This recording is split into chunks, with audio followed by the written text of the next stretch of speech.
Drama Korea selalu memiliki pesonanya sendiri.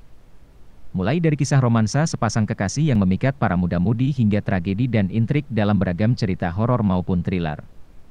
Bahkan tak jarang drama Korea juga menghadirkan nuansa komedi yang mengocok perut. Sebut saja salah satunya kemunculan drama Korea bertema Saeguk yang hadir akhir tahun lalu, tepatnya pada 12 Desember 2020, berjudul Mr. Queen. Drama ini memang menyuguhkan cerita komedi yang membuat penonton terpingkal. Selama kurang lebih 1 jam penayangannya, Ratu yang diperankan oleh Shin Hye-san berhasil melepaskan tawa karena sikapnya yang bobrok, nyeleneh, namun apa adanya. Dengan kisah time travel seorang koki yang jiwanya terperangkap di tubuh seorang ratu di dinasti Joseon, semakin menambah unsur humor dalam drama yang memiliki judul lain No Touch Princess ini. Berkat akting mumpuni Shin Hye-san membuat penonton berpikir bahwa Ratu merupakan sosok seorang pria. Hal ini tentu dengan kemampuan akting Shin Hye-san yang luar biasa hingga bisa menghadirkan karakter seorang pria dalam tubuh seorang wanita. Meski menyuguhkan banyak dialog yang menghibur, drama Mr. Queen tetap memasukkan berbagai konflik.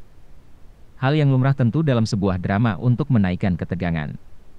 Namun, lagi-lagi meski beragam konflik muncul dan penonton mulai dipacu adrenalinnya, plot kembali menghadirkan sisi humoris baik itu dari sisi ratu, raja maupun seluruh karakter dalam drama tersebut.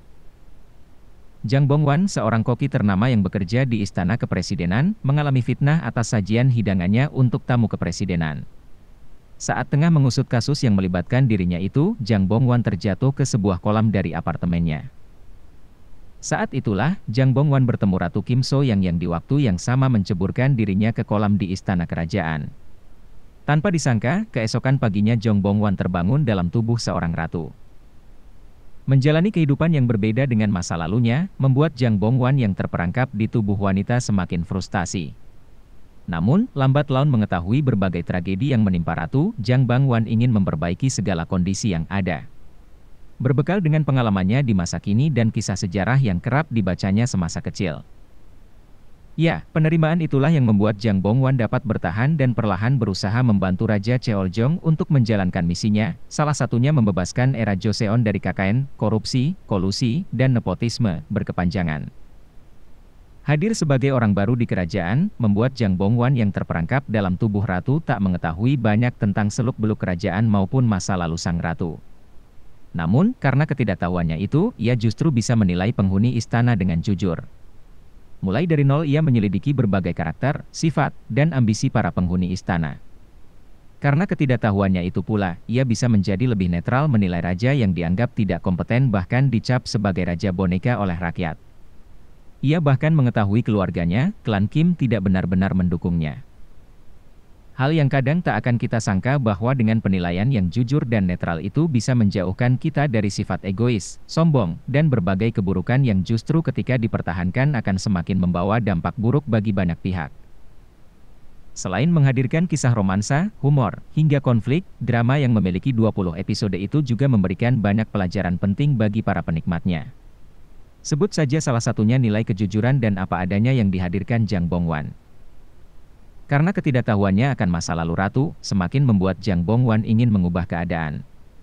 Hal ini pula yang membuka jalannya untuk dapat mengetahui bahwa alasan ratu bunuh diri dengan menceburkan diri ke kolam salah satunya karena semua penduduk istana berusaha membunuhnya tanpa mereka sadari. Kesakitan terbesar tanpa kita sadari justru datang dari orang-orang terdekat kita. Tanpa sadar mereka yang merasa mengerti mimpi kita, memaksakan kehendak mereka untuk membahagiakan kita. Padahal semua itu hanyalah sebuah kepalsuan.